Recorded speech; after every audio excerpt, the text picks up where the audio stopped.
encendido.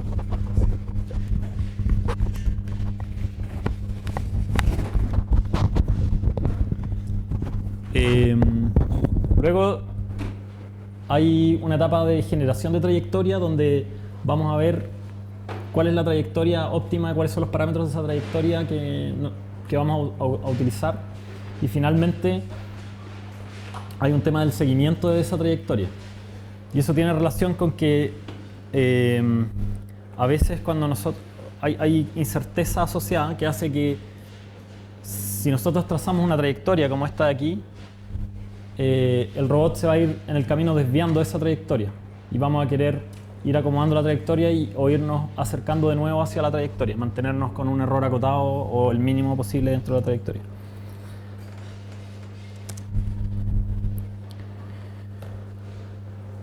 Primero, como decíamos, vamos a tratar de encontrar cuáles son los nodos y su orden. Por ejemplo, aquí podríamos pensar que para resolver este problema vamos a hacer esta secuencia 1, 2, 3, 4, 5, 6, 7, 8, 9, 10, 11, 12, 13 y 14.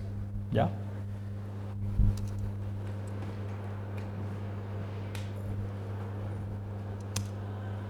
Luego vamos a querer, dentro de eso, o sea, ya teniendo los puntos, encontrar una trayectoria continua de los efectores y de los actuadores que siga esa secuencia de puntos. Y en ese caso, a veces, en esta como planificación más local, podríamos tratar de evitar algunos obstáculos puntuales. O sea, por ejemplo, si sabemos que queremos ir de este nodo a este otro, pero en el camino aparece una persona u otro robot caminando por ahí, vamos a llegar y evadirlo. Ya a lo mejor no está en el plano original o son muy chiquititos, podemos elegir evadirlos e ir siguiendo esta secuencia.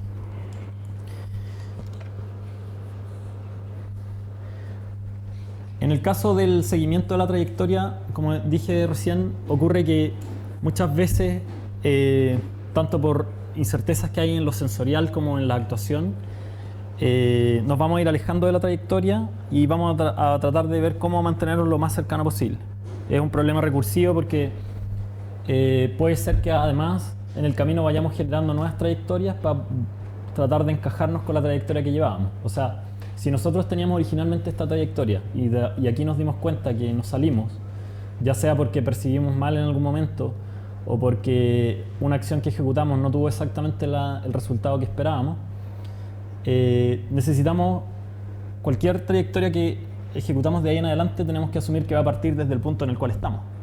No podemos asumir que mágicamente nos vamos a teletransportar de vuelta a la trayectoria anterior y no necesariamente la mejor trayectoria va a ser como volver al punto más cercano y de ahí seguir con la trayectoria original. A lo mejor hay una trayectoria suave que igual es buena y se parece un poco a la original. Para poder generar trayectorias se pueden hacer con algunas curvas, o sea, con parámetros, con curvas que tienen parámetros, por ejemplo una recta, un spline, y cuál elegir depende mucho de la configuración del robot. Por ejemplo, si tenemos robots diferenciales, sabemos que vamos a poder seguir ciertos tipos de trayectoria y podemos usar ese tipo de curvas. En el caso de usar curvas paramétricas, el problema de generación de trayectorias se reduce a encontrar los parámetros de esas curvas que nos sirven para cumplir con las restricciones y maximizar nuestra función de beneficio. Otra forma de resolver el mismo problema es, en vez de usar una curva paramétrica, interpolar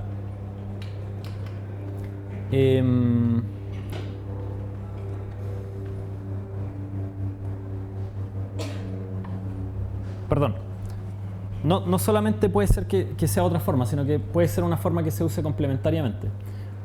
Pero en este caso lo que vamos a querer es, si tenemos una cierta trayectoria entre dos instantes de tiempo, muchas veces vamos a querer interpolar en el tiempo las posiciones de los actuadores, porque calcular la cinemática inversa en cada instante de tiempo puede ser demasiado costoso, ¿ya? O sea, si por ejemplo yo tengo un brazo que tiene muchos grados de libertad y quiero que haga una trayectoria más o menos complicada, no necesariamente voy a tener que calcular para cada punto la cinemática inversa. Eso puede ser demasiado costoso. En vez de eso, a lo mejor puedo elegir ciertos puntos, calcular para esos puntos la cinemática inversa y luego interpolar linealmente en el espacio de los actuadores. Lo cual quiere decir que no necesariamente voy a describir exactamente la trayectoria que tenía originalmente. A lo mejor va a ser una trayectoria como así, que más o menos va a ir siguiendo y que en los puntos que yo elegí como pivote va a pasar justo por la trayectoria original. ¿Ya? Este es un tema de cómo implementar esto en la práctica para que no sea demasiado lento. Sobre todo porque aquí, si el robot se demora mucho en tomar las decisiones, puede andar demasiado lento, lo cual puede ser muy molesto, o incluso puede ser catastrófico. Por ejemplo, si hay un robot que tiene 2 patas y va caminando, hay un equilibrio dinámico. Y si de repente el robot no sabe cuál va a ser el próximo punto al cual va a mover la pierna y se demora un segundo y se debería haber demorado 30 milisegundos, puede ser que en ese intertanto que se quede pensando se caiga para el lado. No lo voy a hacer, no voy a hacer la actuación completa esta vez porque la vez pasada la hice y no resultó bien. Bueno, aquí está lo que habíamos dicho. Si tenemos calculado en ciertos instantes de tiempo, que serían t sub i más 1, etcétera, la cinemática inversa, entonces nosotros podemos interpolar linealmente entre medio en ese intervalo de tiempo, obviamente como el valor que tenían los actuadores al comienzo, más cuánto hemos avanzado, el porcentaje de lo que hemos avanzado para llegar hasta el valor final. Una interpolación lineal típica. Hay ciertas heurísticas que podemos usar para trabajar con robots con ruedas que tienen limitaciones, como por ejemplo los diferenciales. Una es la de avanzar y girar. O sea, si yo estoy en esta pose y quiero llegar a esta otra pose, puedo construir mi trayectoria como puras rectas que permitan llegar hasta la pose final y a lo mejor finalmente hacer otro giro para llegar a la otra pose. ¿Sí? Esa es como una heurística.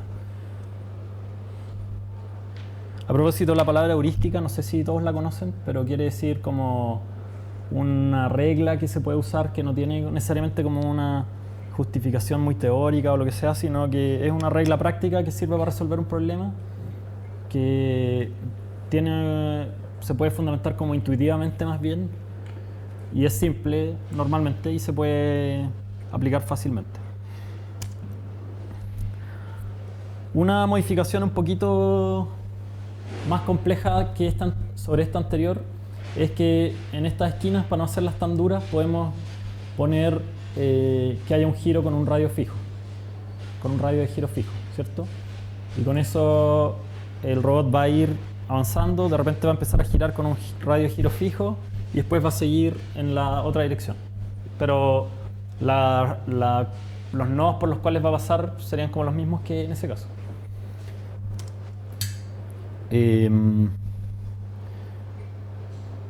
Otra sería tener segmentos con velocidad fija en las ruedas. Entonces, en este caso, es menos restrictivo que este, porque no solamente permitimos tener un radio de giro fijo, sino que los radios pueden ir cambiando dependiendo de la situación. O sea, a veces si se permite, podríamos a lo mejor tener radios más grandes y puede ser más conveniente.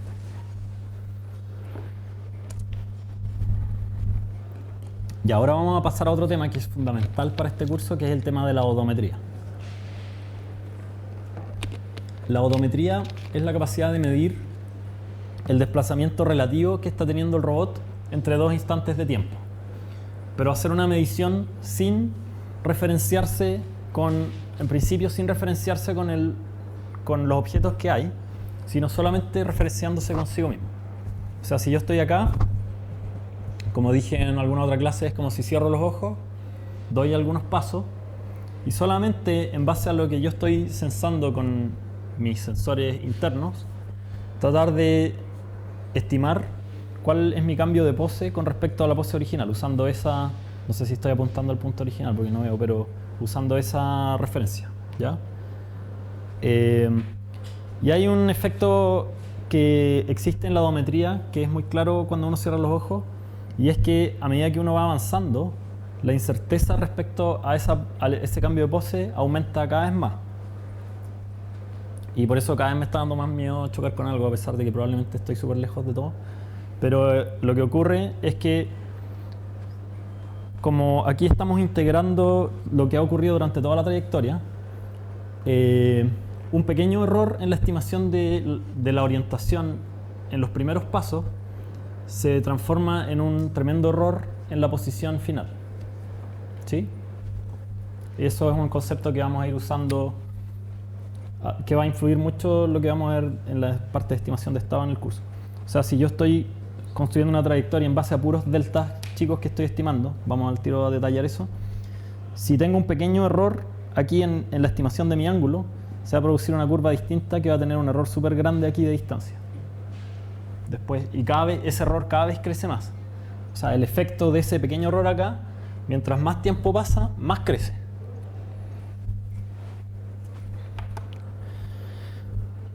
Bueno, como dijimos, la odometría, o sea, como dice acá, la odometría puede medirse directamente usando encoders en las ruedas. Vamos a ver al tiro qué significa eso. Puede estimarse utilizando sensores de velocidad o de presión. Y la forma como más formal de definirlas es la pose en la cual terminó el robot con respecto a la pose original. Si primero estaba acá en un instante de tiempo y después terminó acá, la odometría es mi estimación de cuál es esta pose con respecto a esa pose original, usando esto como sistema de referencia. Fíjense que en este concepto no hay un concepto de sistema de referencia global involucrado, ¿ya? No importa cuál es la posición o cuál es la pose del robot originalmente, lo importante es cuánto cambió.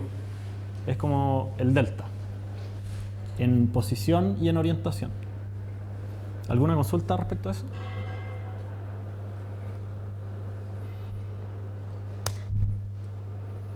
En dos dimensiones se puede definir como un delta x vector, que sería una tupla delta x, delta y, delta teta.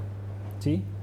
El delta x, delta y sería la posición del origen de este nuevo sistema de referencia con respecto siempre al sistema original. ¿Ya? Olvidémonos de sistemas de referencia globales. Y el delta teta va a ser el ángulo entre, por ejemplo, los ejes x. Cuánto se giró el eje x que corresponde a cuánto giró el robot. Es decir, dicho en otras palabras, esto es cuánto se desplazó el robot y cuánto rotó, se giró en ese instante de tiempo. La odometría siempre está asociada no con un instante de tiempo, sino con un intervalo de tiempo. Es decir, con dos instantes de tiempo. Un instante de tiempo inicial, que va a ser como nuestro sistema de referencia, y el final, que es donde terminamos. Bueno, los encoders, un ejemplo de ellos son este tipo de sensores que tienen como este patrón y un sensor infrarrojo. Entonces, cuando esto se pega en la rueda y cuando la rueda va girando, hay un sensor aquí que va leyendo los cambios entre 1 y 0 de este patrón que hay aquí, y así se puede estimar como con una cierta precisión la fracción de giro que ha ido dando la rueda. Y obviamente hay de distintas calidades, precisiones, etc.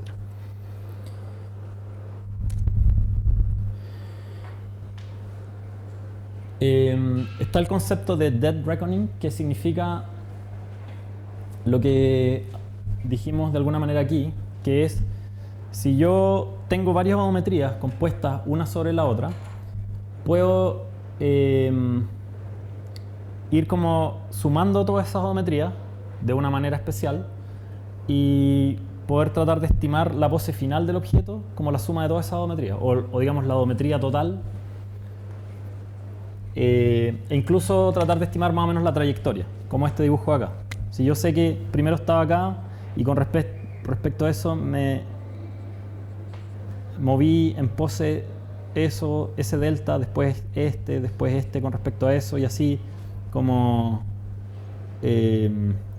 iterativamente, puedo como ir sumando todo eso de una manera especial que vamos a ver al tiro. La manera es ir componiendo las odometrías. Entonces, para poder hacer eso, podemos, por ejemplo, interpretar la odometría como una pose, ¿cierto? Una pose relativa al sistema anterior. Y como sabemos, una pose la podemos expresar como una matriz homogénea, ¿ya? Donde en este caso la matriz homogénea vinculada a ese cambio de pose va a tener acá la rotación, es decir, el delta teta, la matriz de rotación asociada a esa rotación, y acá el vector de desplazamiento. Si ahora queremos hacer el dead reckoning o ver cuál es el cambio total de pose, basta con que compongamos todas esas matrices de homogéneas, ¿cierto? Que las multipliquemos todas secuencialmente y vamos a obtener una matriz final. Y de esa matriz final podemos rescatar, haciendo la operación inversa, cuál fue el delta teta y el delta x y el delta y del total. ¿Sí? ¿Tu nombre allá atrás cuál es? Patricio. ¿Cómo crees tú, Patricio, que se puede obtener el delta teta a partir de la matriz homogénea final?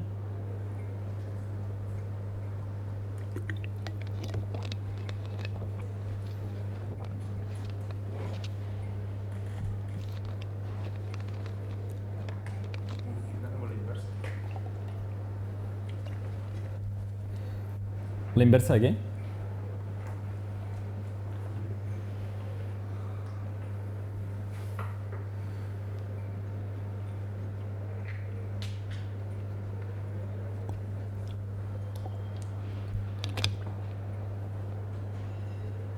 ¿Cristian? ¿No? ¿Tu nombre cuál era? ¿Luis? ¿No? ¿José? Bien. José, ¿cuál crees tú que sería la forma de obtener el delta teta a partir de la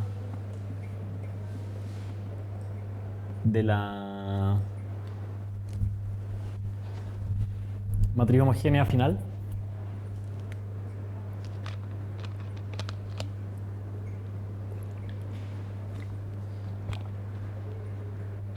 Jaime.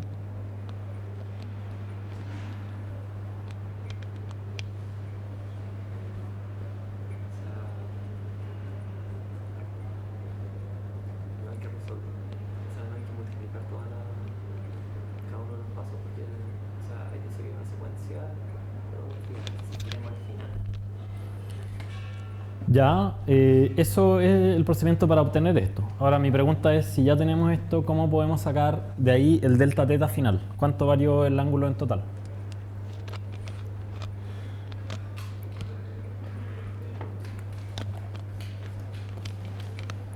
Por lo demás, la pregunta no es, la respuesta sería la misma si no estuviésemos hablando de composición de odometría.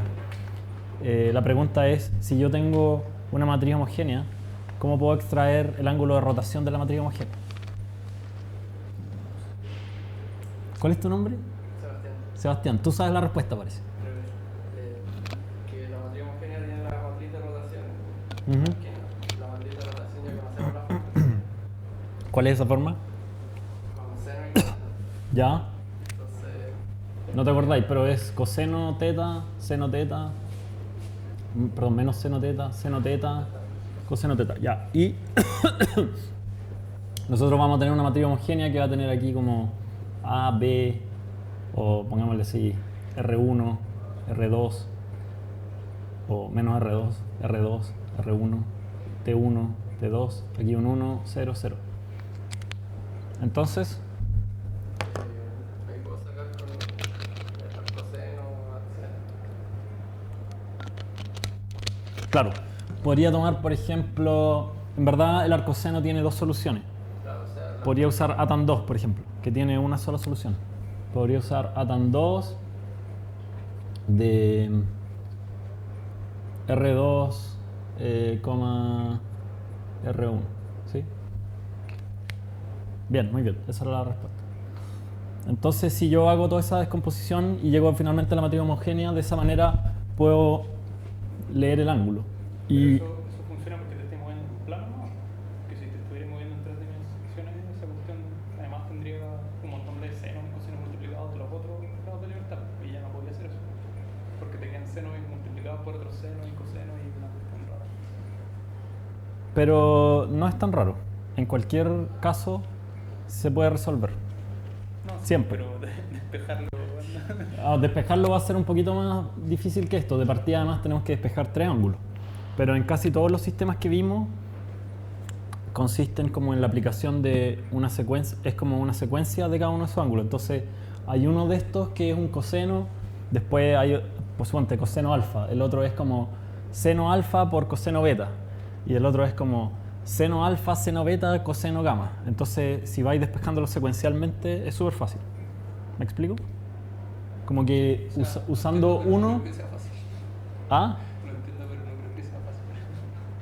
Es como que son ecuaciones que se van encadenando. Entonces, despejar una variable se despeja tan fácil como esto. Y después hay otras ecuaciones que si ya sabía esto, despejar la otra es más... Si tenéis varias así, como varias matrices de rotaciones multiplicadas, de distintas rotaciones en los 3 ejes, nunca vaya a llegar a la primera ecuación, nunca vaya a poder despejar una variable al tiro. Porque siempre son ecuaciones acopladas. Entonces siempre la primera cuestión que despejéis va a depender de las otras 2 variables. Entonces después se ocupáis para despejar otra variable y depende de la otra y como que... No, porque el tema no es cuáles fueron todos los pasos que diste para llegar ahí, sino que una vez que ya llegaste ahí, si quieres expresar esa rotación como en un cierto espacio de rotaciones, hay una forma nomás de hacerlo, que es independiente de cómo llegaste ahí. Sí, toda la... ¿Sí? Ya. Romina, ¿cómo, si yo tengo la matriz homogénea esta, cómo puedo saber cuál fue el delta X y el delta Y? De la misma forma. ¿Ah? De la misma forma que tiene como delta X. Pero tiene ahí el delta X. ¿Dónde? No, pero Ya. tiene la forma. Ya. Creo que ahí está. Sí, está bien lo que dijiste, pero faltó solamente Diego. Pero si después que creo, ahí está el delta X. Sí, me parece. Ahí. Ahí. Sí, este es el desplazamiento. Bueno, ahí está, de hecho. Se pueden leer directamente, son esas dos componentes de ahí. Bueno, la odometría tiene siempre muchos errores, como decíamos, y el problema no es que quizás los errores sean tan grandes en intervalos de tiempo chiquititos, sino que pequeños errores terminan transformándose en grandes errores para estimar lo que pasa en el futuro. Entonces, ¿por qué hay errores? Por ejemplo, si tenemos un robot diferencial, nuestro caso ideal es como que las dos ruedas están súper bien alineadas y van rodando alegremente por un suelo perfecto. En la práctica ocurre, por ejemplo, que las ruedas tienen diferentes diámetros, ¿ya? A lo mejor por problemas de fabricación o porque se han ido desgastando o se han ido adosando mugres así puede ser incluso que ya no estén ni siquiera muy redondas algunas. También puede ser que en el suelo puede ser, siempre el suelo es irregular. A veces puede ser un poco irregular, como ese suelo allá afuera con baldosas como aparentemente súper lisitas, o puede ser muy irregular, como un suelo con pasto o cosas así. Y ahí se pueden producir saltos, entonces una rueda puede girar como sin rozar. El encoder va a medir ese giro y va a asumir que está rodando esa rueda, pero en verdad ese giro no produjo un desplazamiento de la rueda con respecto al suelo, ¿ya? Y también existen resbalamientos, eso ocurre mucho, o sea, incluso si las ruedas están todo el rato pegadas al suelo, van a estar constantemente resbalando, nunca hay como un agarre perfecto de las ruedas con el suelo. Por ejemplo, en el caso de una alfombra ocurre eso.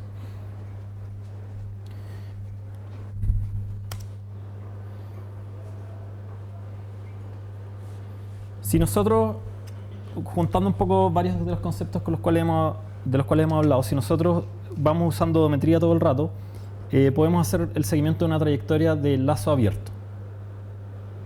David, ¿Sabes qué significa de lazo abierto? Fernando. Mario. ¿Tu nombre es Cristian? Patricio.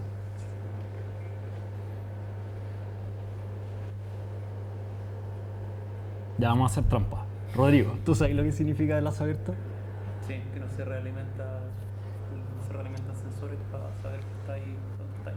Es trampa porque es un concepto que se ve en control normalmente y eso se enseña en eléctrica. La idea es la siguiente. Si nosotros tenemos un sistema que está tratando de controlar algo, vamos al tiro a hablar un poquito más de control. Nosotros podemos, como por ejemplo, nuestro sistema puede ser un robot que va siguiendo una trayectoria. Nosotros podemos como asumir alegremente que el robot, a medida que nosotros vamos dando comandos, esos comandos van a tener el resultado esperado siempre. ¿Ya? Y ese sería un sistema de lazo abierto, donde yo simplemente voy generando acciones en función de una predicción que yo tengo de cuál es el error o de qué es lo que me falta para completar la tarea. ¿Ya? Y aquí no hay ningún... Se llama de lazo abierto porque el resultado, que va a ser como el estado o digamos la posición, yo no voy a poder observarlo o no voy a usarlo para poder modificar mis acciones. ¿Ya? Mis acciones son estas UDT. Y este es como el sistema. En cambio, en un sistema de lazo cerrado, que es lo que podríamos llamar un sistema de control propiamente tal, el sistema yo lo voy actuando, pero a su vez yo recibo ciertas retroalimentaciones con respecto a cuál es el estado del sistema en particular, o a lo mejor cuál es el error que tengo con respecto a lo que yo me gustaría tener. Y aquí hay un controlador que es capaz de, en función de ese error, ir generando, o de ese estado, ir generando acciones que en el fondo se van adaptando a cómo va evolucionando el estado. Entonces, si por ejemplo el robot se fue para acá, este controlador del lazo cerrado va a tener la opción de darse cuenta de eso y volver a tratar de seguir la trayectoria. Usando la odometría se puede usar un seguimiento de trayectoria de lazo abierto en el sentido de que no voy a estar usando referencias con respecto a cómo voy con la trayectoria real, sino solamente como yo creo que me estoy moviendo. O sea, no es 100% de lazo abierto si estoy usando encoders, pero es bastante de lazo abierto. Porque la retroalimentación que tengo es muy pobre, como decíamos.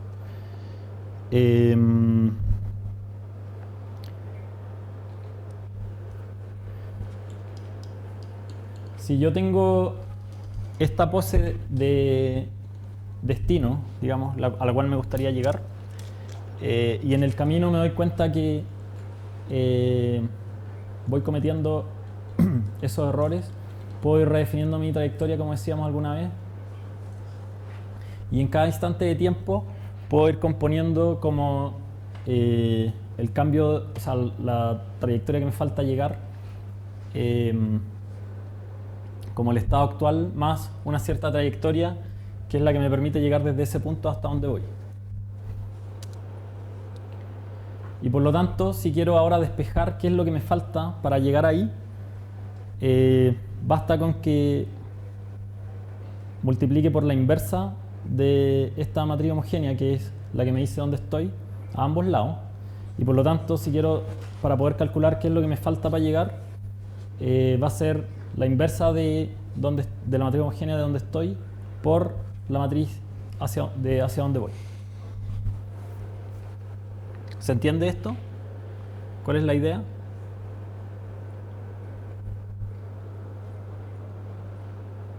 Con esto puedo ir en cada instante de tiempo, si yo tengo una estimación de dónde estoy en ese momento, saber qué es lo que me falta hacer para poder llegar a donde quiero llegar.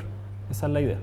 Entonces, si yo sé que estoy aquí, invierto esa matriz homogénea y la multiplico por la matriz donde quiero llegar y voy a obtener lo que me falta.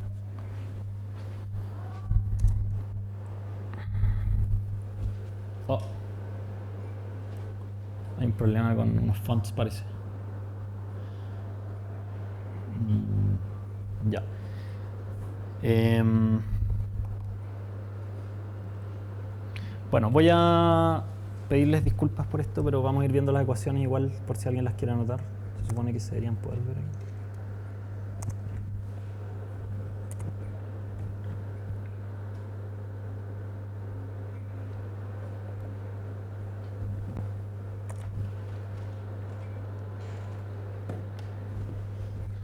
A ver. Ya yo les voy a ir anotando las ecuaciones. Vamos a ver algunos conceptos de control para ver qué podemos hacer en el caso donde sí tenemos retroalimentación, o sea, en los casos de lazo cerrado. El sentido que tiene el usar sistemas de lazo cerrado y usar estas estrategias de control es que muchas veces existen problemas de retardos, por ejemplo, que hay entre los comandos que nosotros ejecutamos y cuando después censamos el resultado de esos comandos y además en el procesamiento que nos permite calcular los nuevos comandos. Voy a poner un ejemplo que se podría observar, por ejemplo, en el fútbol robótico. Si yo soy un robot que está jugando fútbol robótico y aquí está la pelota, y yo tengo un algoritmo que dice gira hacia la pelota y luego camina hacia ella.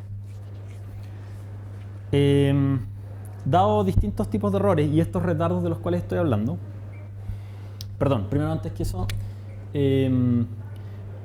para eso el robot como que va recibiendo imágenes y en cada imagen podría eventualmente detectar la pelota y con eso calcular como un cierto ángulo que le falta para llegar hasta la pelota, para poder dirigirse hacia la pelota, o sea, un delta teta deseado. ¿Cuánto me falta? ¿Cuánto tengo que girar para alinearme con la pelota y empezar a avanzar? Y después, si ya hizo eso, puede él decir como gira en delta teta y transformar eso en ciertos comandos que ejecuten los motores, ¿sí? Pero todo ese procesamiento entre que la cámara capture la imagen, después que se ejecute la visión computacional, que es como el próximo capítulo grande que vamos a ver, para poder detectar dónde está la pelota y estimar el ángulo, y después calcular los desplazamientos de los motores y que los motores ejecuten eso, ocurre un desfase de tiempo. Y además hay errores en todo ese proceso. El ángulo que puedo estimar puede estar malo, etc. Entonces, una cosa que puede ocurrir, por ejemplo, si hay desfase, es que empiece el sistema a oscilar.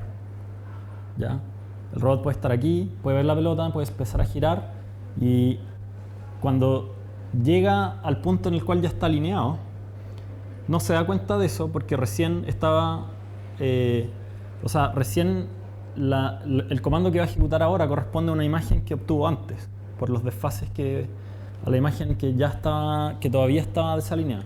Entonces va a girar hacia acá. Y una vez que llegue aquí, va a se dar cuenta que recién aquí se dio cuenta que tiene que moverse para el otro lado ahora. Pero cuando empiece a girar, va a ocurrir lo mismo. Y puede quedarse así en un loop infinito girando para los dos lados. ¿Ya? Ese es un ejemplo del tipo de cosas que pueden ocurrir y que se pueden solucionar con estrategias de control. En un sistema de control simple, podemos asumir, por ejemplo, que X y U son escalares. X, recuerden que es el estado del sistema. En este caso, por ejemplo, sería el delta teta ese. Y U es el comando que vamos a ejecutar, que sería como el comando, en este caso, por ejemplo, como un...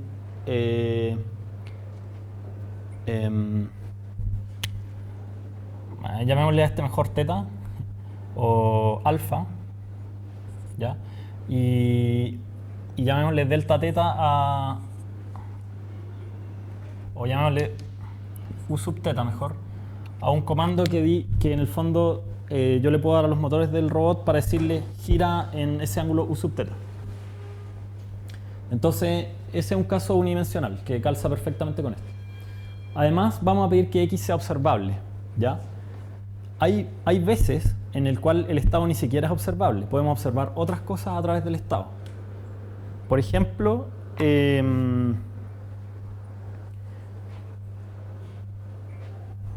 ¿alguien tiene algún ejemplo en mente?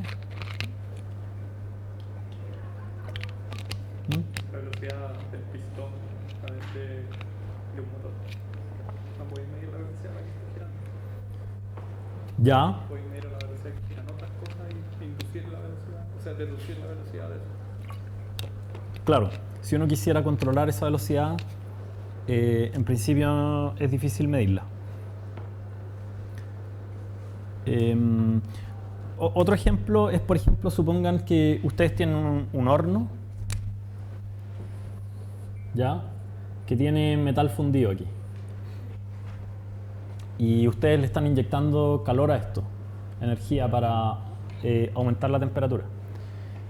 La temperatura que a veces se puede medir, la temperatura que hay en la superficie con unos sensores súper como rudos. Pero es súper difícil medir la temperatura que hay ahí, por ejemplo, ¿ya? Y eso podría ser a lo mejor lo que más nos interesa de todo, pero a lo mejor podemos tratar de inferir eso. Ese sería como un estado no observable, porque no tenemos un sensor que nos lo mida así como directamente. Tenemos que inferirlo a partir de otras cosas. Y esa inferencia puede ser complicada. De hecho, de eso se va a tratar el capítulo que viene después del de visión, que es el capítulo de estimación de estados. Que como su nombre lo dice, va a tratar de estimar los estados en el caso de estados que no son observables. Un ejemplo más cercano a la robótica de eso es el estado, por ejemplo, de la localización. Yo no puedo medir exactamente dónde estoy ahora, pero sí puedo tratar de inferirlo en base a toda la información que he ido recolectando con el tiempo y a las cosas que estoy observando ahora. Por ejemplo, como sé que la puerta está ahí y que hay unos bancos acá y todo, más o menos puedo tratar de cachar dónde estoy dentro de la sala. Y el robot también puede tratar de hacer eso. Bueno, volviendo a nuestro problema de control, si asumimos además que esta función de control, lo que dice, la ecuación que dice acá es que x punto, o sea, el cambio en el estado, es una función del estado actual y en la entrada. Si asumimos que además esa función es monótona, o sea, crece siempre, es siempre positiva, podemos hacer todo el desarrollo que viene ahora. Vamos a hacer algunas definiciones. Por ejemplo, setPoint se conoce como el estado al cual queremos llegar, ¿ya? En el caso del ejemplo que pusimos del robot que gira, ¿cuál sería el setPoint? Enzo. Eso, alfa grados. Girar los alfa grados. O sea, ¿Cuál es el estado en este caso? La suposición isola. ¿Ah? Suposición isola. Aquí en verdad no estamos trabajando con la posición, solo con el ángulo. Solo con respecto a la pelota. ¿Y cuál es ese? Alfa. Ya, el estado es alfa. Muy bien. ¿Y entonces cuál sería el setPoint? Cero. Claro, exacto, es 0. O sea, es alfa igual 0. Y existe también un error que es el estado menos ese setPoint. En este caso sería eso, como el setPoint es 0, sería lo mismo que alfa. ¿Sí? El error es siempre alfa. Mientras más grande sea alfa, más grande es el error. Y el objetivo es tratar de usar u para mantener e igual 0. En este caso, u, como dijimos, es cuánto vamos a hacer girar esto. Pueden haber problemas de control mucho más complicados. Por ejemplo, tratar de mantener un péndulo invertido como que este plumón se mantenga parado. ¿Ya? Y en ese caso el u son como pueden ser como los torques de los motores o las fuerzas que hago o las velocidades, etc. Depende de cómo esté definido el problema. Entonces, como una intuición detrás del control es que nosotros usamos la acción U para tratar de empujar, entre comillas, el sistema hacia E igual 0. ¿Por qué empujar? Porque a veces hay una dinámica detrás de esto. En este caso, por ejemplo, es menos claro, pero a veces, por ejemplo, si yo estoy con un auto en una pendiente, si yo no hago nada, no acelero ni freno, el auto se va a empezar a ir para atrás. ¿Ya? Y si quiero ir a una si quiero, por ejemplo, mantenerlo con velocidad 0 y solamente uso el acelerador, voy a tener que llegar a un cierto nivel de la aceleración como chiquitito, así, y el auto se debería quedar parado. Y si quiero llegar a una velocidad constante mayor que 0, voy a acelerar un poquito más. ¿Ya? A eso se refiere esto como de empujar, que a veces en ese ejemplo puede ser más explícito que en otros, pero más o menos ese concepto existe en varios ejemplos. Eso va a depender de la estructura del sistema. A veces uno controla la velocidad o a veces controla la aceleración. En el caso del auto uno controla la aceleración. En el caso, por ejemplo, del robot diferencial, uno va controlando las velocidades de las ruedas. ¿Cuánto deberíamos empujar? Y dicho de otra manera, ¿de qué depende la magnitud de U de esta acción de control que estamos ejerciendo? ¿Cuánto tenemos que apretar el acelerador? ¿Cuánto tenemos que girar el robot para alinearnos con la pelota, etcétera? Ese es el problema que resuelve una estrategia de control o un controlador. Si el control es de aceleración o velocidad, se puede ver rápidamente viendo si U afecta a X' o X2', ¿cierto? En el caso del auto, si queremos controlar la posición y estamos apretando el acelerador, se trata de un control de aceleración. O sea, si nuestro estado lo definimos como la posición. Por ejemplo, un ejemplo de control de velocidad sería cuando tenemos un estanque que estamos llenando, ¿ya? Con una tubería, y tenemos una válvula que nos permite regular la cantidad de agua que pasa por acá. Entonces, o el caudal de agua. La velocidad con la cual se va llenando este estanque, o X', va a estar directamente relacionado con la posición de la válvula, que sería luz. Un control de aceleración, por ejemplo, el que uno obtendría en un cohete, ya donde yo voy regulando la cantidad de combustible que pongo, y eso va, al igual que en el acelerador de un auto, a modificar cómo acelera el cohete. ¿Alguna pregunta hasta aquí? Un tipo de controlador súper simple es el controlador bang-bang o on-off, ¿ya? En este caso tenemos solamente un tipo de acción posible, y esa acción podemos decidir si la aplicamos o no la aplicamos, ¿ya? Y un ejemplo de eso es, por ejemplo, en los termostatos, como que a veces hay motores que se pueden prender o apagar nomás, ¿ya? O prender el aire acondicionado o apagarlo, prender la calefacción o apagarla. Entonces normalmente lo que se hace es que como la solución más ingenua sería como, si el error es menor que 0, prendemos el motor, ya asumiendo que el motor siempre hace crecer el error. Crecer en el sentido hacerlo más positivo. Y si el error es mayor que 0, apagamos el motor, y ahí hay como una inercia que va a bajar. O sea, por ejemplo, en el caso de la temperatura, puede ser que prendamos la calefacción o la apaguemos dependiendo de si estamos sobre la temperatura o bajo la temperatura deseada. Pero eso puede tener demasiadas oscilaciones, porque hay una inercia del sistema. O sea, puede ser que nosotros apaguemos la calefacción, pero la temperatura siga subiendo. O que cuando la apaguemos y después la queremos prender, la temperatura siga bajando. Entonces, para evitar... Perdón, y además, nunca vamos a llegar nunca vamos a medir justo un error 0. Entonces, si nosotros nos aproximamos ahí, a lo mejor hacemos algo y al final convergemos, esto va a estar constantemente oscilando, porque si pusimos el termostato en 24 grados y pasó a 24,1, vamos a apagar. Y después 24 prendemos, 24,1 se apaga, y va a estar así todo el rato. Y a veces eso puede llegar a ser súper frecuente, y eso es súper malo para muchos actuadores. Podemos quemar un motor o algo así. Entonces, para evitar oscilaciones, se puede usar una estrategia conocida como histéresis, ¿ya? Donde dejamos un rango aceptable dentro del cual no se hace nada. Si por ejemplo tenemos el termostato en 18 grados, podemos definir que entre 17 y 19 no se cambie la estrategia, y solamente si nos salimos de ese rango hacemos algo, cambiamos el estado actual, que puede ser estar prendido o apagado. Este tipo de control no es muy sutil, tal como está planeado, tal como está descrito. Aquí hay un ejemplo. El set point en este caso sería la línea roja, y el estado del sistema es esta verde. Entonces nosotros lo que queremos tratar de lograr es que la verde se apegue lo más posible a la roja, ¿ya? Aquí el usuario dijo que quería una temperatura de 150 grados Celsius, no sé qué significa eso. A lo mejor es un termostato de un horno. Y en este instante de tiempo dijo que lo quería cambiar a 180, ¿ya? La temperatura venía más o menos así. Y aquí está el actuador, el U, ¿ya? Que como pueden ver es binario. O está apagado o está prendido. Cuando está apagado, la temperatura empieza a bajar. Y cuando se prende, después de un rato, porque igual hay una inercia, empieza a subir.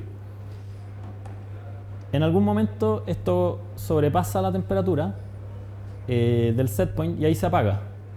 Pero la inercia hace que esto siga subiendo y de repente empieza a bajar. Estas grandes oscilaciones son un problema y por eso decimos que no es tan sutil. Una vez que el usuario decide cambiar la temperatura, el sistema se adapta y para eso da este golpe como más persistente de calor y con eso sube rápidamente, se pasa un montón y ahí como que de nuevo vuelve a oscilar en torno a la temperatura. Puede pensarse que es óptimo para llegar al set point desde lejos porque siempre vamos a poner, o sea, si está muy frío, por ejemplo aquí, para llegar desde aquí hasta acá, llegamos súper rápido porque le ponemos la potencia máxima. Pero no es muy bueno para mantenerse cerca porque aquí llegamos súper rápido, pero no podemos, cuando nos damos cuenta que ya llegamos, no podemos frenar, llegar y frenar y seguir ahí. Entonces esto se va a pasar y en verdad a uno le gustaría quizás tener una estrategia mejor para tratar de llegar más suavecito y acercarse más al set point. Bueno, ya hablamos de la histéresis, dijimos que es una estrategia que nos permite no tener acciones tan frecuentes y de hecho los termostatos de verdad incorporan esa estrategia, ¿ya? Bueno, un sistema que puede ser que puede dejar de ser binario y pasar a ser más continuo y por lo tanto adaptarse mejor a diferenciar entre que no dé lo mismo si estoy súper frío a que si estoy un poquito frío. A lo mejor si estoy un poquito frío voy a tratar de hacer una acción para acercarme un poco hacia el set point y si estoy congelado voy a poner el motor al máximo de la calefacción, ¿ya? Entonces una forma de hacer eso es con un control proporcional y simplemente lo que se hace es que yo tengo una acción base y a esa acción base le sumo una cierta ganancia multiplicada por el error, ¿ya?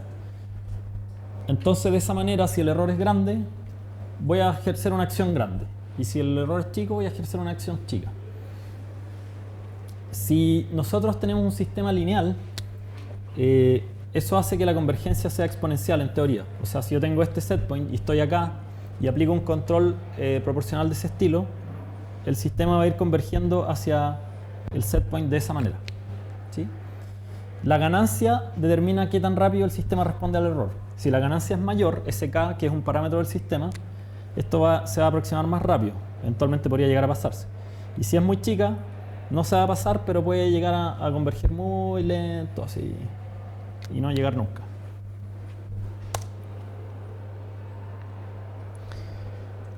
¿Qué hora es? Probablemente no. Esta clase dura hasta las 4. Quizás no alcancemos a ver toda esta parte, pero en verdad con lo que alcancemos a ver va a estar bien porque me interesa que tengan como el concepto nomás para que cuando se enfrenten a un problema de este estilo puedan saber que existen estas estrategias para resolverlo.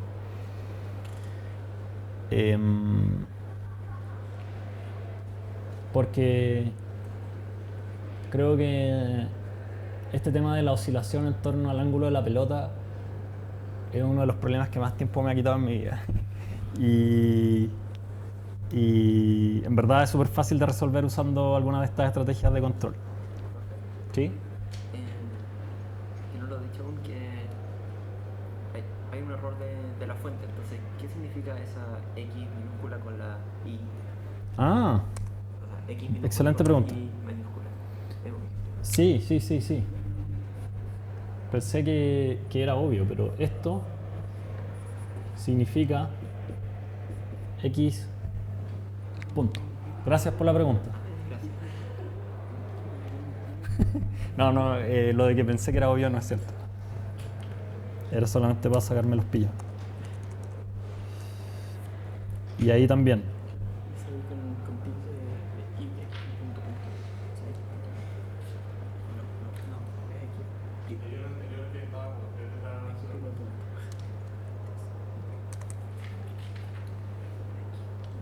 ¿Cuál? Ahí abajo. Ah, eso sería punto punto.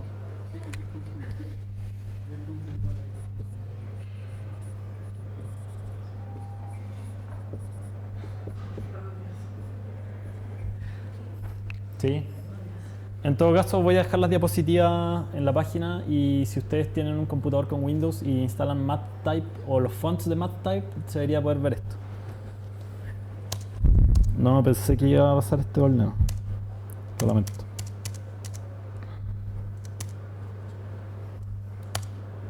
De hecho, ya, el control de velocidad, como dijimos, puede ser, por ejemplo, cuando queremos que un auto vaya a una cierta velocidad. Como por ejemplo en el caso de la velocidad crucero de un auto. Ese es un clásico sistema de control de velocidad. Entonces, este controlador de velocidad crucero tiene que en cada instante de tiempo determinar cuánta benzina le envía al motor o cuánto acelera el motor. Y nosotros observamos una velocidad que es la que mide el velocímetro, que se calcula, por ejemplo, con encoders en las ruedas. Entonces, nosotros podemos definir un controlador de primer orden, que sería como el proporcional, es exactamente el proporcional que dijimos, como el error, que sería la velocidad observada menos la velocidad que tenemos fijada como set point, multiplicado por esta ganancia, por menos esa ganancia, más una base, y ese K es la ganancia. ¿Cómo funciona? Bueno, ya lo dijimos ahí un poco, pero dependiendo de los distintos parámetros de ganancia que elijamos, vamos a tener estas distintas curvas, verde, gris o rosada, y el set point sigue siendo el rojo. Fíjense que las que tienen ganancias más altas, hay una flecha que apunta hacia allá, o sea, la que tiene la ganancia más alta del verde, van a ir mucho más rápido hacia el set point, pero se van a pasar más. Y después van a oscilar más, se van a quedar oscilando y eventualmente más o menos van a ir convergiendo al set point.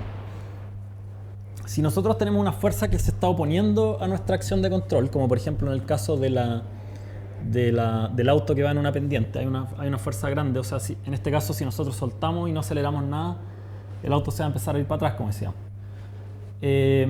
Además va a existir este offset en régimen permanente, ¿ya? El cual se va a producir sobre todo para las ganancias más chicas. Mientras más chica es la ganancia, más grande es el offset. O sea, si yo estoy con el auto en una pendiente grande y no me permito acelerar mucho, inevitablemente no voy a poder llegar hasta la velocidad que quiero.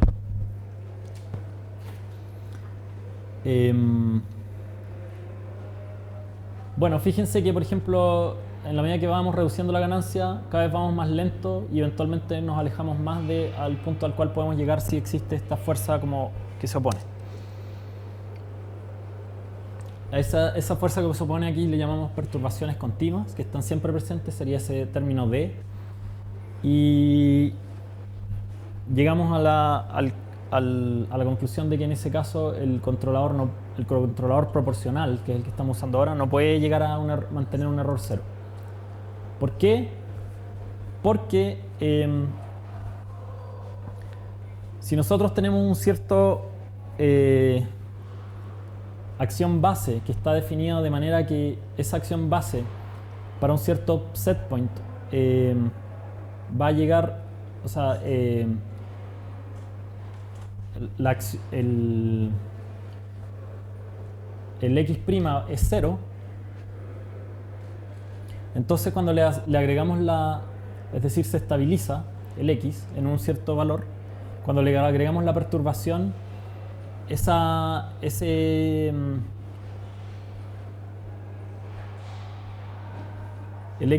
a ser distinto de 0, ¿ya? Porque va a estar el efecto de la perturbación. Entonces, en el fondo, la acción 0 no nos va a mantener en el setpoint cuando está la perturbación. Y nos vamos a obligatoriamente mover de ahí, o no vamos a poder llegar ahí. Por lo tanto, para distintos setpoints o para distintos tipos de perturbaciones, vamos a necesitar utilizar distintas acciones base. En este caso sería, por ejemplo, si tenemos una distinta pendiente, vamos a necesitar tener un distinto valor mínimo de aceleración, que sería como el valor que nos mantiene con el auto detenido en esa pendiente. Entonces, una forma de pensar en cómo resolver ese problema sería tener una especie de control adaptivo, a pesar de que control adaptivo se le llama algo más complejo que esto, pero control adaptivo aquí lo vamos a decir en el sentido de que esa acción base la vamos a ir modificando en relación a cómo va variando el error en el tiempo en distintas escalas. Y lo que vamos a hacer entonces es que vamos a mantener nuestro control proporcional de esta manera, pero vamos a permitir que esta acción base se vaya modificando en base a cómo ha ido cambiando el error en el tiempo a una cierta escala de tiempo mucho mayor, ¿ya? Lo cual quiere decir que esta ganancia va a ser mucho más chica que la ganancia proporcional que está acá. Y con eso podemos llegar... bueno, estas ecuaciones son... es lo mismo, solo que lo que estamos diciendo es que este controlador, que es más lento, va a adaptar ese valor de V para que se adapte a la perturbación que hay y pueda cambiar y podamos llegar a eliminar ese offset que hay.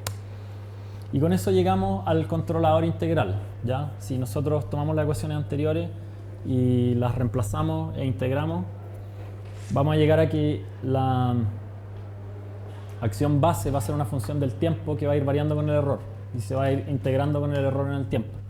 Entonces, si nosotros vamos detectando que nuestro controlador fue manteniendo un offset, eventualmente esta integral va a empezar a crecer y este término va a empezar a reducirse, entonces esto se va a empezar a mover hacia allá. Con eso definimos lo que se conoce como el controlador proporcional integral, que es este de aquí. ¿Sí? Va, ¿y por qué no tengo...?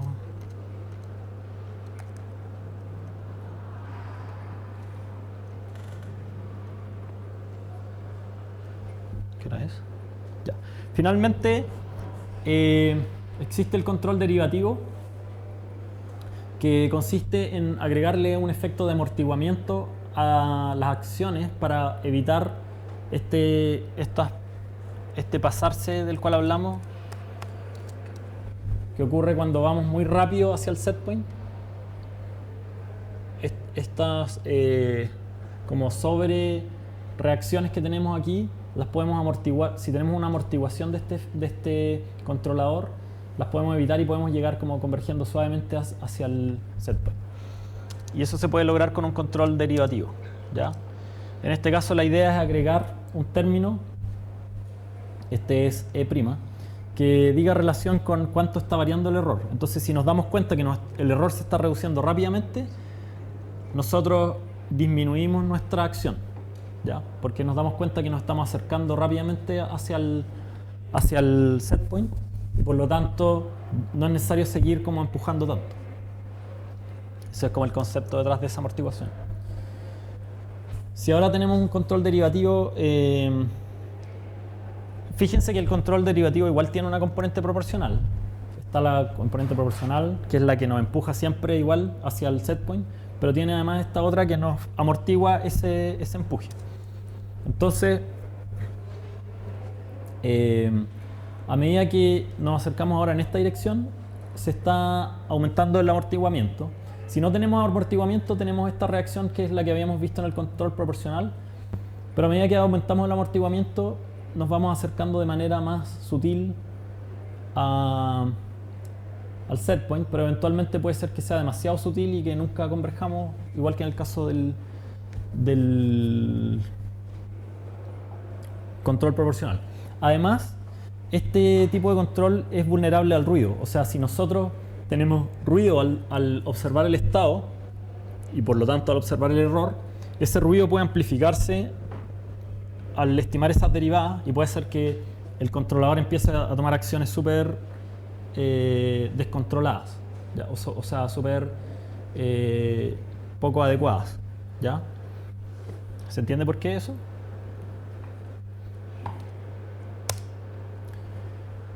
Ya, con esto prácticamente terminamos. Fíjense, en este caso, estos como pulsos son los set points. Para distintas constantes de derivativas tenemos distintas formas de converger. Si tenemos menos amortiguamiento, o el caso netamente proporcional, tenemos mucha sobrereacción. A medida que vamos aumentando más el amortiguamiento, esa sobrereacción va disminuyendo, pero también la reacción es más lenta. Nos demoramos más en llegar ahí al set.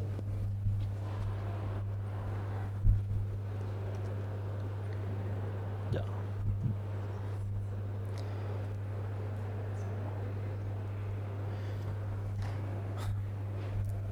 Lo que decíamos del ruido se puede ejemplificar acá. Nosotros podemos tener una curva que se aproxima, pero al tener un ruido en la medición, podemos ver que nuestra estimación puntual de la derivada puede ser súper ruidosa y puede ser cualquier cosa. Entonces aquí, por ejemplo, la derivada en verdad es como casi plana, pero dado el ruido aquí como que medimos una derivada súper alta, negativa o positiva, y eso puede hacer que nuestras acciones se les agregue este ruido, incluso amplificado con la ganancia que tengamos.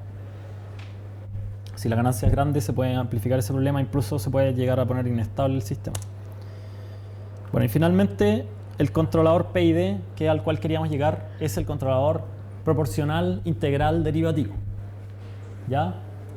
Y ese controlador es como el más usado en la industria, porque es un controlador simple de implementar, súper rápido, y que funciona bien para casi todos los problemas. Hay muchas estrategias de control que existen, que no vamos a mencionar en clase, que son mucho más sofisticadas y que tienen comportamientos que en ciertos casos pueden ser muchísimo mejores.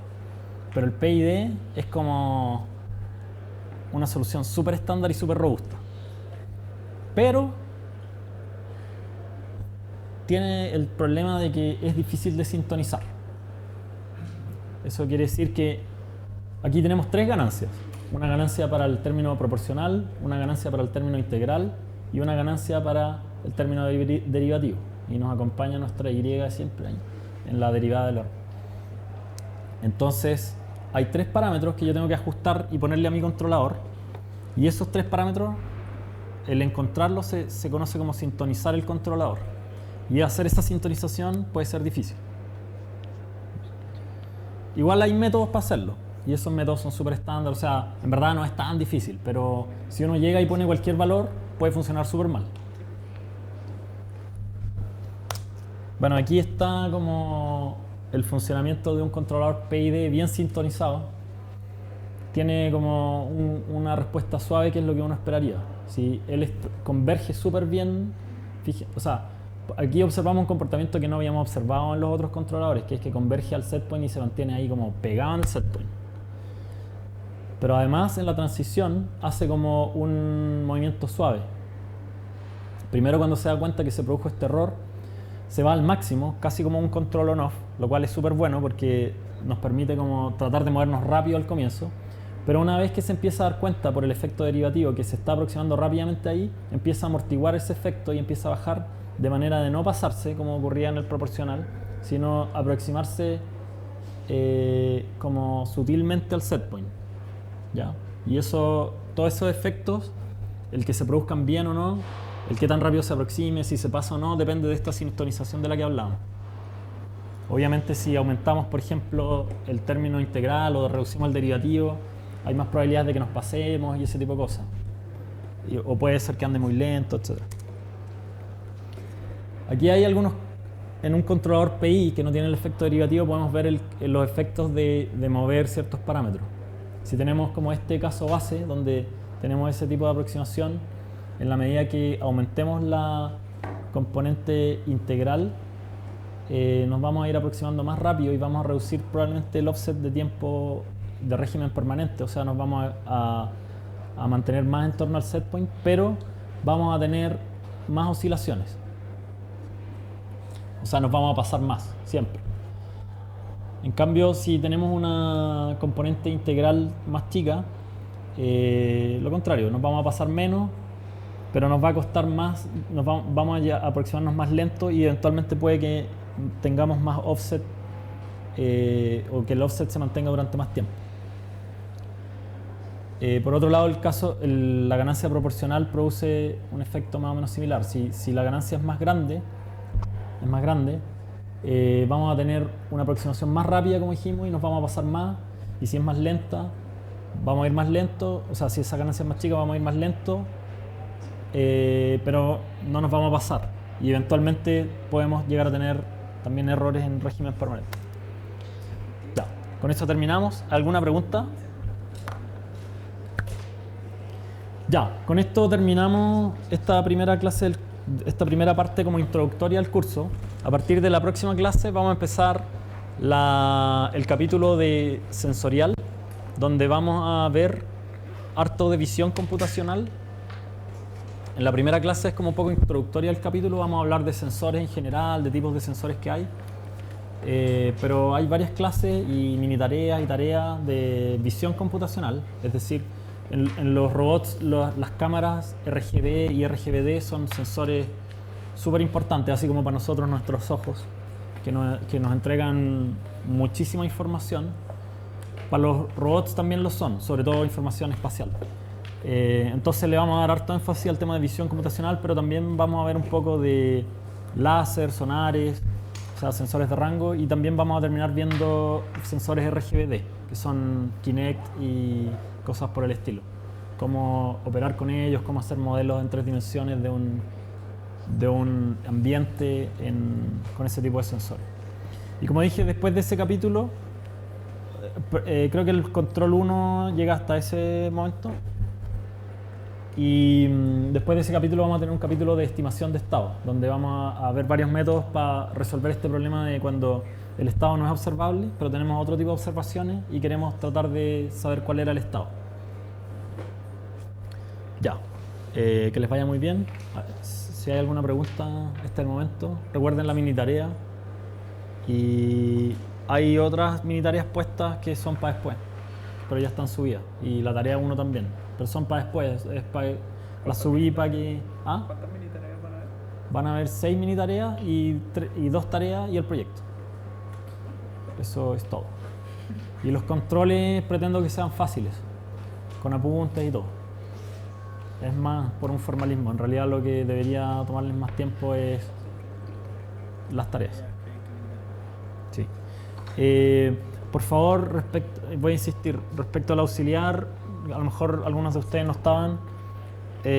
Al parecer hay varias cosas que sería bueno mejorar, así que les pido que pongan en un curso un tópico, o sea, un tópico se llama, un thread, eso, un thread, para poner, o sea, como que alguien ponga así como, oye, sería bueno, en forma muy constructiva, ¿cachai?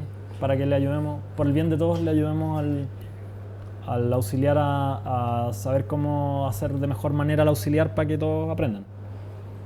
Lo que vieron en la auxiliar pasada es como el punto de partida. Yo le voy a pedir a Pablo que suba los links a los tutoriales de ROS, que son los que se ocupan, que era lo que deberían haber visto.